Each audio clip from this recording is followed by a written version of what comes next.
जी नमस्कार। तो मेरी हर वीडियो मेरे दैनिक ज़िंदगी निजी ज़िंदगी के कुछ न कुछ प्रयोगात्मक कार्यशैली पर निर्भर करता है, जो मैं हर दिन जिससे रूबरू होता हूँ।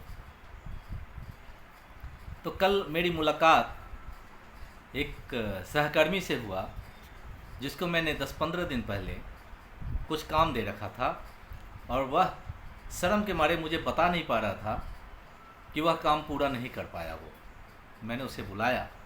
मैंने कहा मैंने आपको एक टास्क दे रखा था, आपने उसको कंप्लीट नहीं किया। तो तरह तरह के बहाने बनाने लगा। जब मैंने उसे सच जानने की कोशिश किया तो वह काफ़ी ज़्यादा लज्जित हुआ।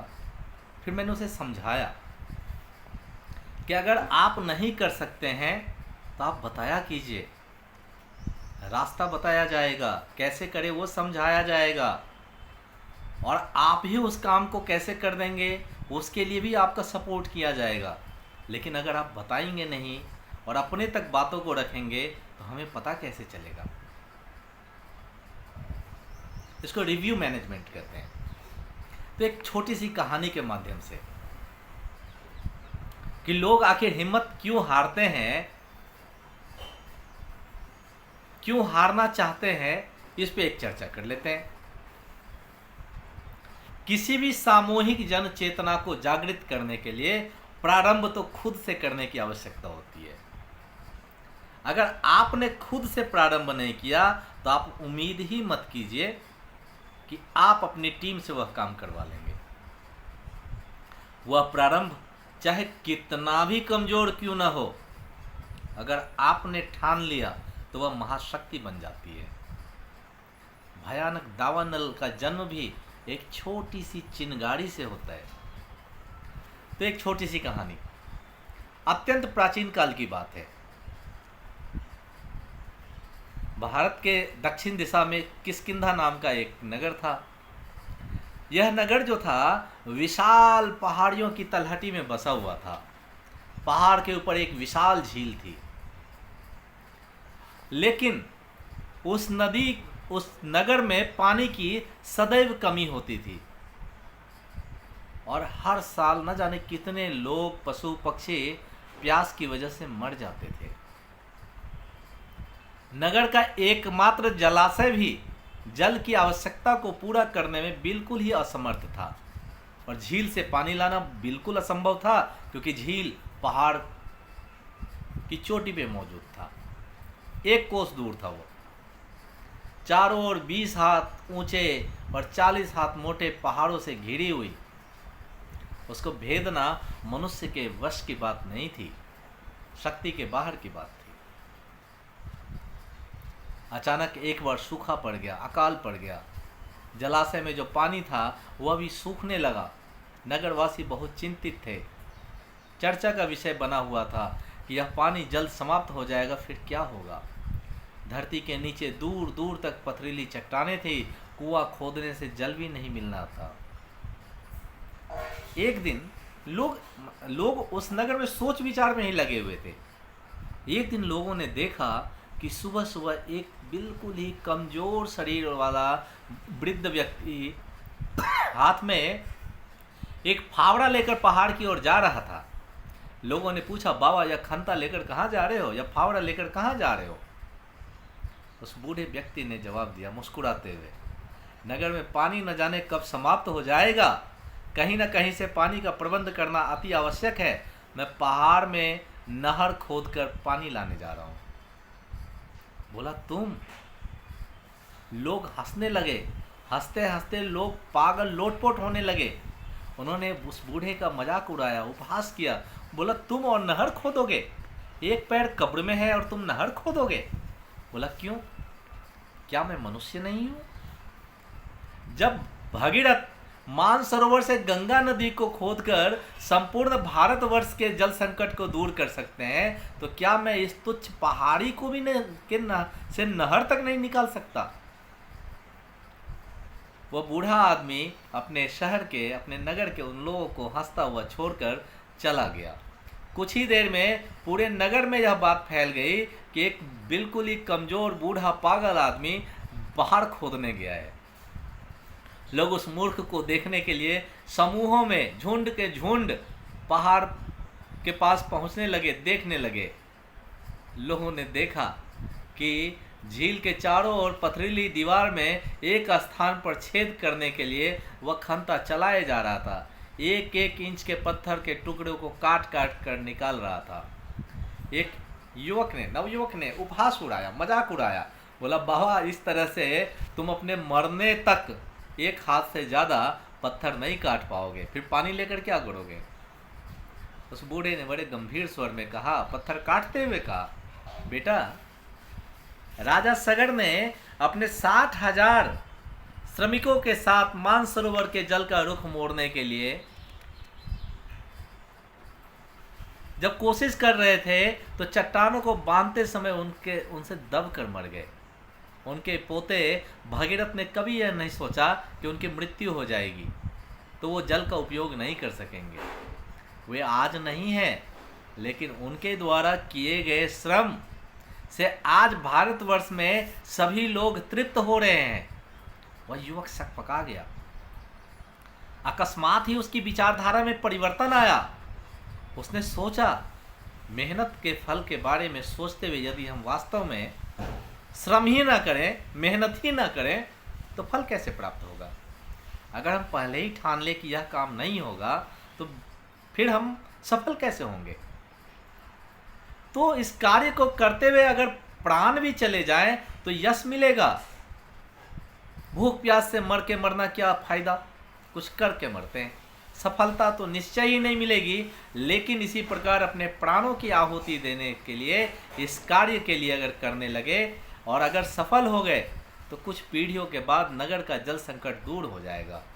उस लड़के ने कमर कसा, एक खंता लिया, उस बूढ़े आदमी के साथ जुट गया। युवक शक्तिशाली था, छोटा छोटा ही सही पर पत्थर कटने लगा। शाम तक पहाड़ 1 अंगुल गहराई तक, 3 हाथ व्यास तक वृत्ताकार में कट चुका था, गोलाकार में कट चुका था। अगले दिन जब वह नवयुवक और वह बूढ़ा आदमी फिर से पहाड़ की ओर चले तो लोगों ने उन्हें देखा। कुछ ने उपहास उड़ाना शुरू किया, लेकिन कुछ युवकों ने कहा, इन दो ने मिलकर एक दिन में इतना काट दिया, अगर हम इनका साथ दें तो वर्ष न सही 10-5 वर्ष न सही, पानी आने तक पहाड़ तो काट ही देंगे। इस झील में हिमालय का बर्फ पिघल कर आता है, अतः इसका पानी कभी सूखेगा नहीं और हमारे नगर का जल संकट हमेशा के लिए दूर हो जाएगा। करीब 20 ऊर्जावान युवक उनका साथ देने लगे। उस दिन आधा हाथ तक पहाड़ कट गया था। अगले दिन ऊर्जावान युवकों की संख्या और बढ़ती गई। पहाड़ कटता गया। तमाशा देखने वालों में भी कानाफूसी होने लगी। 3 दिन, 4 दिन, 5 दिन, 1 महीना कटता गया। अकस्मात ही लोगों को लगने लगा कि हम भी मेहनत करें तो जल संकट से जल्द छुटकारा प्राप्त कर लेंगे। सबों ने बीड़ा उठाया, काटना शुरू किया। उस नगर के बच्चे, बूढ़े, युवा, स्त्री, महिला सभी वहां पहुंच गए। स्त्रियों ने पत्थर हटाने में मदद करना शुरू कर दिया और 2-3 महीने के अंदर ही 4 फीट चौड़ी, 2 फीट गहरी नहर बन गई। उसमें झील का पानी बहने लगा। जलाशय तो भर ही गया। नगर के पास उपलब्ध हजारों एकड़ असिंचित भूमि, उसमें भी जल पहुंचने लगा। जहां कोई फसल नहीं होती थी वहां सोना बरसने लगा था।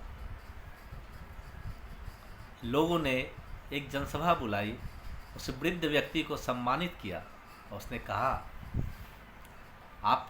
उस वृद्ध व्यक्ति ने कहा, आप मेरा नहीं, अपने सामूहिक श्रम का सम्मान करें। मेरा उद्देश्य तो आपको इस शक्ति से परिचय कराना मात्र था। अपने लिए तो श्रम सभी करते हैं, लेकिन सामूहिक श्रम करना कोई नहीं चाहता है। इससे कोई प्रत्यक्ष लाभ नहीं होता है। सामूहिक श्रम के बिना सामूहिक समस्या का समाधान नहीं किया जा सकता है। एक बड़े गुड़ का ढेला एक चींटी नहीं खींच सकती है, वह समूह में आकर उसे उठाकर लेकर चली जाती है। मैंने तो बस यही तमाशा देखा था। और मैं जानता था कि मनुष्य चींटी नहीं है, उसे समझाना कठिन है। यही कारण है कि मैंने किसी से कुछ नहीं कहा। मेरा सोचना था कि मेरा प्रयत्न कभी थोड़ा भी सफल हुआ तो सभी लोग स्वयं साथ देंगे। मैंने कंपनी में देखा है, आप सामूहिक श्रम को इग्नोर कर देते हैं। आप नीचे तबके के लोगों को इग्नोर कर देते हैं,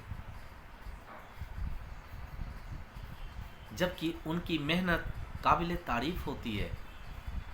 वो सैल्यूट करने लायक होते हैं, वो मजदूर जो आपके लिए दिन रात मेहनत करते हैं, मशीनों में लगे पड़े हैं। उन्हें न पंखे की हवा से मतलब है, न एसी की शीतलता से, न उन्हें कूलर चाहिए। वह अनवरत अपने परिश्रम में लगे पड़े हैं। उनकी पहचान कीजिए, वो आपकी सामूहिक शक्ति है। जितने फालतू के पैसे व्यर्थ आप करते हैं, व्यर्थ गवाते हैं,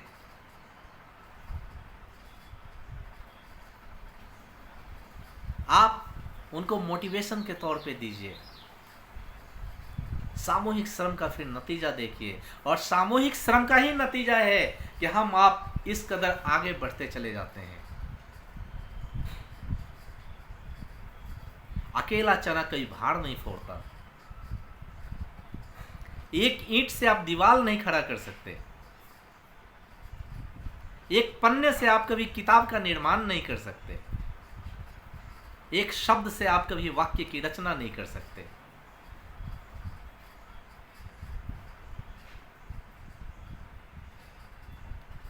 एक उंगली से आप मुट्ठी का निर्माण नहीं कर सकते। आपको सामूहिक श्रम का, सामूहिक शक्ति का आभास होना चाहिए। याद रखिएगा, बंद मुट्ठी लाख की, खुल गई तो खाक की। कोई भी तोड़ देगा, इन उंगलियों को कोई भी तोड़ देगा। मुट्ठी को खोलना बड़ा मुश्किल हो जाता है। आपके साथ जो लोग काम कर रहे हैं, सामूहिक शक्ति का आकलन कीजिए, विश्लेषण कीजिए, पहचानिए, समझिए, उनकी वैल्यू कीजिए। फिर आप देखिए आपका काम कैसे नहीं होता है। फिर आप महसूस कीजिए कि आपका काम जो कई महीनों से पेंडिंग पड़ा होता है, वह यूं झटके में संपन्न हो जाता है। लेकिन इसके लिए आपको खुद के लिए बीड़ा उठाना होगा, खुद के लिए कमर कसना होगा, और शेयरिंग, पावर ऑफ शेयरिंग पर ध्यान देना पड़ेगा। लोगों से बात करनी पड़ेगी, लोगों को समझना पड़ेगा, समझाना पड़ेगा, उनके बीच में खुद को रखना पड़ेगा।